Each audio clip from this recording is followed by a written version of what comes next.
Yo lads, Borderlands YouTuber number 37 here. One thing that separates me from the 36 in front of me is the ringtone of my cellular device. As you can hear, it really reflects my personality and the overall lore of the Borderlands series. Many of you did not know this, but Taster actually invented the first Samsung smartphone. Alright, so... Fuck. Hello. Yes? Drake? No. Alright, I'll get to it immediately. Yep, thank you, yep. Why haven't you guys reminded me to make a side quest? So in today's exquisite food review, we have ourselves some food. The food we'll be reviewing today is called Cadbury's Roses Cake Bars. That's inverted for you, isn't it? Just take my word for it. Looks pretty good. I have never eaten it before, so this is going to be a in-depth review, and we are about to get eating. Open this fucker up. Oh shit! It's chocolate. Nice. Alright, first impressions time. Oh yeah, I'm wearing a mask, aren't I? Shit, how am I gonna do this?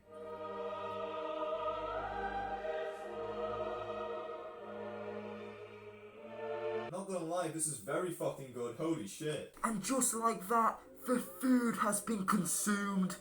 The fuck was this called again? Rose's Cake Bars. I'd give it a 8.5 out of 10. I think it was very good. I really liked the chocolate filling, and it had like a bit of jelly inside, which I thought really added to the flavour, you know what I mean? And then you also had more of the chocolate on the inside, adding like a more creamy taste. Yeah, I thought it was very good. Anyway, back to the video. What the fuck am I doing? Whoa, look, my reticle's orange. Whoa. Lads, Tiny Tina's Wonderlands is only just over 100 days away.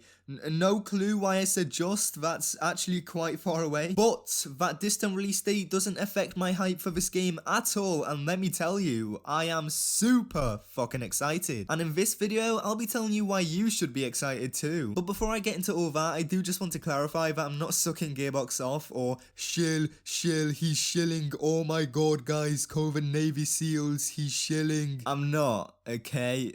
Relax. If you've seen any of my tweets or past videos, then you know I'm not one to jump on a hype train or Mr. President for Randy Pitchford and whatnot, so yeah. Just felt like getting that one out of the way because, well, you know. But yeah, the first reason why I'm super excited for Tiny Tina's Wonderlands is, oh, drumroll please.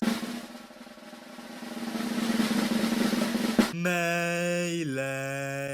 As I'm sure most of you know, Tiny Tina's Wonderlands will be the first game in the Borderlands universe that will feature melee weapons, meaning melee builds will finally have a ton of variety, and that is just awesome, dude. Now, we have recently been told that melee weapons won't be able to be equipped just like your typical primary weapons, so like pistols, SMGs, and assault rifles, etc. What I mean by that is that you'll have a unique slot to equip your desired melee weapon in your inventory, and it's used every single time you click the melee button. I've heard many people raise their complaints about this issue, but to me, I think this is pretty swag, honestly. This allows for the ability to use both guns and melee weapons without having to switch your equipped item, and that just sounds super fun. The less my immersion of gameplay gets ruined, the better. But dude, these melee weapons sound so fun. What I especially love about them is that they all have blitz or execute if you play zero built into them, meaning you dash towards enemies by default when striking with melee. That's actually crazy because these dash abilities are usually really deep down the skill tree in a Borderlands game, so the fact that we're getting them for free is so generous, I love it. We also have a whole class dedicated to melee called the Stabomancer, which is pretty cool, and one of their abilities allowing them to enter a full-on stealth mode should lead to some fun interactions with your melee weapons. Yo, can I just point out that homeboy looks like your drug dealing uncle, bro? What the fuck? On the topic of your uncle and his shrooms, another factor influencing my hype for Wonderlands is magic. That's right, Wonderlands is ditching grenades altogether and they're being replaced with a magic spell slot, which I think will be awesome if executed correctly and opens up a lot of possibilities for the game's unique variety of builds. Judging by skills we've been shown so far, such as spawning hydras, creating floor lava eruption thingies, and dropping explosive meteors from the sky,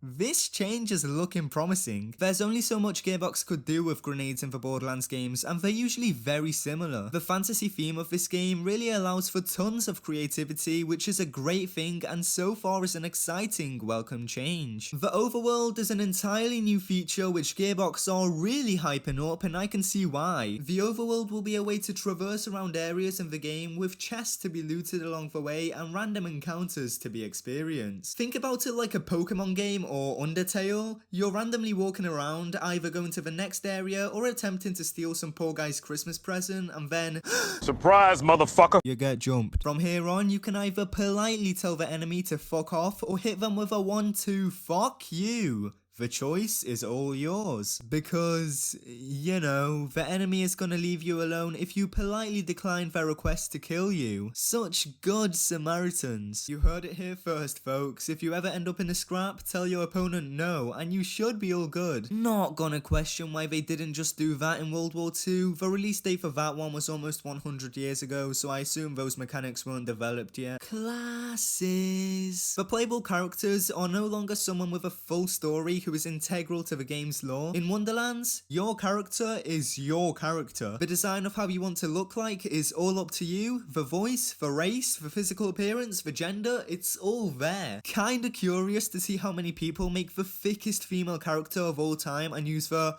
"oh, I did this because the hitbox is smaller" excuse. Yeah, I am looking at you, you horny prick. Actually, don't blame you, cause that's what my plan is. So far, the two classes that have been revealed to us are the Stabomancer and the Berserker, and I'm just gonna point out that these names are fabulous. The Stabomancer specializes in melee and has two very cool action skills, one of those being Ghost Blade, which is literally a spinning blade which applies AoE damage to nearby enemies. The Stabomancer do be on his Lego Ninjago shit. And the second, much cooler ability is From the Shadows, which enables stealth mode and increases your damage. Yep. Stealth mode. That's the only thing you need to say on a date to get my number. I'm just hoping it actually works, unlike Flax Fadeaway. The Berserker specializes in all things cryo and has this hammer ground pound ability and actual Lego Ninjago shit. Wow. Oh yeah, also there is no character specific loot, which I think is a very good change. Yo, you know what I don't see many people talk about? The potential for the coolest Easter eggs we've ever seen. I think Borderlands 3 is a game that really lacked references and Easter eggs in comparison to Borderlands 2, but the fact that Gearbox recently gave us the one-shot adventure introducing Face McShooty and the Bane into the D&D world gives me hope that we might see some fan favourite characters or weapons show up in Wonderlands. Of course, Easter eggs to the Borderlands series are awesome. I really love how we have a reference to Brick being the prettiest siren in the game, but I also hope we'll get big references to other games or shows just like we had in Borderlands 2 with the Minecraft Easter egg. Let's be honest, that was one of the best Easter eggs of all time. If you're one of those people who complained about Borderlands 3 not having enough endgame, then I think you're about to become the happiest person on the planet. Now I am going to point out that this is just speculation, and I'm going to say allegedly, because if I don't, I'm going to end up going to court, realize I'm up against Take-Two, so I'll end up losing, I will actually end up losing, and then I'll be put in jail, drop the soap, and have my arsehole, you know the story. But yeah, the description of the season pass states, and I quote, 4 content drops featuring fantastical boss fights and how the fuck do you say that? Whimsical new challenges set to be released after the game launches. And notice how it says nothing about story at all it brings up are boss fights and challenges. I don't want to say us endgame fanatics are good, but I speculate we're good. Allegedly. And finally, in my opinion, the most creative new feature that has me ecstatic for the release of Tiny Tina's Wonderlands is being able to multi-class. During some point of the story, you'll be allowed to rob another class and make their skill trees yours, and upon completion of the story, if you don't like the class you're multi-classing, it can be replaced. This has me so excited. Yeah, this game is starting to sound like a Borderlands builder's dream, and if it follows the pattern of the usual Borderlands formula, it means we'll have 5 or 6 skill trees at the launch of Wonderlands. I do wonder if you can use other classes' action skills from the multi-class, or whether you just inherit skills. I guess that's just left for us to find out, isn't it? There you have it, folks. All the exciting reasons why you should be excited to jump into Tiny Tina's Wonderlands in just a few more months. Yeah, that about does it for this video, fellas. If you enjoyed, make sure to like and subscribe as it helps me out a lot. I make content all things Borderlands and Wonderlands, so it might just be worth sticking around. Thank you all so much for watching, and I'll see you all in the next one. Stay classy. Peace.